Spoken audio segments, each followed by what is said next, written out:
Assalamualaikum warahmatullahi wabarakatuh. Welcome to Easy English. Hello boys and girls. Di video kali ini kita akan membahas materi zero conditionals. Zero conditional, contoh kalimatnya seperti ini. Jadi zero conditional ini adalah nama jenis kalimat. Kalimat zero conditional. Contohnya, if you put honey in your tea, it becomes sweet. If you leave ice in the sun, it melts. Dan yang terakhir, if I eat, I'm full. Oke. Yang pertama artinya kalau kamu meletakkan atau menaruh madu ke dalam tehmu, itu atau tehnya akan menjadi manis. Yang kedua, if you leave ice in the sun, kalau kamu meninggalkan atau meletakkan es di bawah matahari atau di sinari matahari, it melts, dia akan meleleh. If I eat, I am full. Kalau saya makan, saya kenyang. Oke guys, pertama yang harus diperhatikan adalah verb yang digunakan. Verb yang digunakan dalam kalimat ini semuanya adalah verb one.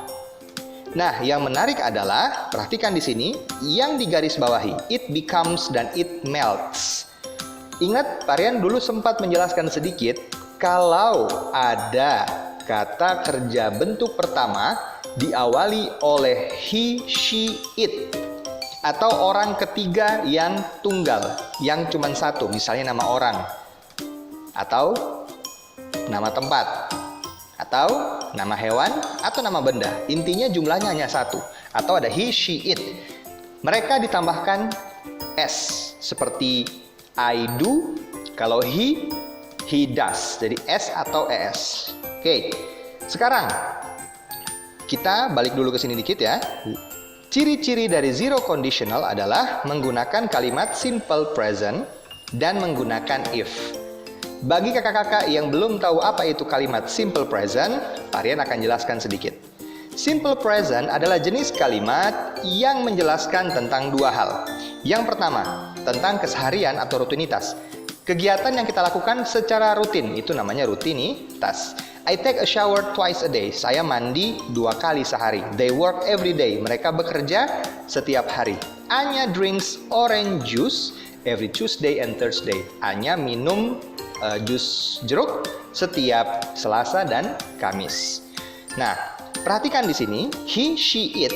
Ya, untuk subjek he, she, it diberi tambahan s atau es pada akhiran verbnya. Seperti di situ Anya adalah she ya, karena dia perempuan. Menggunakan s, drinks orange juice every Tuesday and Saturdays. Perhatikan kakak-kakak, boys and girls, simple present itu semua verbnya menggunakan verb 1. Tidak ada yang menggunakan verb 2, apalagi verb 3. Oke? Jadi bentuk pertama, bentuk dasarnya. Take a shower, work, dan drink. Semuanya verb 1, itu ciri-ciri simple present. Nah, fungsi yang kedua adalah untuk mengungkapkan fakta-fakta di sekitar kita. Contoh, the sun rises in the east and sets in the west. Matahari terbit dari timur dan terbenam di barat. Parian is an English teacher. Parian adalah seorang guru bahasa Inggris. You are students. Kalian adalah murid. Nah, harus diperhatikan, boleh menggunakan MSR, tapi tidak boleh ada verb setelahnya. Contoh di sini, Parian is an English teacher, ada English teacher ya, ada noun di situ. Jadi setelah is tidak ada verb. You are students, di situ juga ada noun. Setelah are bukan verb.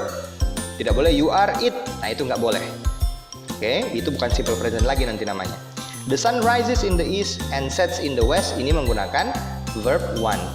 Oke, jadi simple present itu fungsi yang pertama adalah, pada balik lagi, keseharian atau rutinitas kita. Yang kedua, fakta di sekitar kita. Dan ciri-cirinya menggunakan verb one. Boleh juga menggunakan MSR, tapi setelah MSR tidak boleh ada verb. Balik ke zero conditional, menggunakan if ya. Jadi if you put honey in your tea, it becomes sweet. Kalau kamu menaruh madu pada tehmu, tehnya akan menjadi manis. Sesuatu yang kalau kita lakukan akan terjadi sesuatu. Oke? Kalau sesuatu ini kita lakukan, maka sesuatu juga terjadi. Kalau ditaruh madu, jadi manis. Kalau kita naruh es di bawah matahari, meleleh. Kalau saya makan, saya kenyang. Oke? Nah, itu namanya kalimat zero conditional. Kalimat yang menjelaskan tentang suatu kegiatan yang apabila dilakukan, maka kegiatan lainnya juga terjadi. Atau peristiwa yang satu bila dilakukan, maka peristiwa yang kedua terjadi. Peristiwa pertama, contoh saya meletakkan madu dalam, mencampur madu dalam teh. Kejadian kedua adalah tehnya jadi manis. Oke, seperti itu. Your mission, misinya adalah buatlah 5 kalimat zero conditional, tulislah kalimat-kalimat tersebut di buku, di foto, lalu kirimkan ke WA Pak Rian. Oke? Oke guys, thank you very much for attention. Assalamualaikum warahmatullahi wabarakatuh.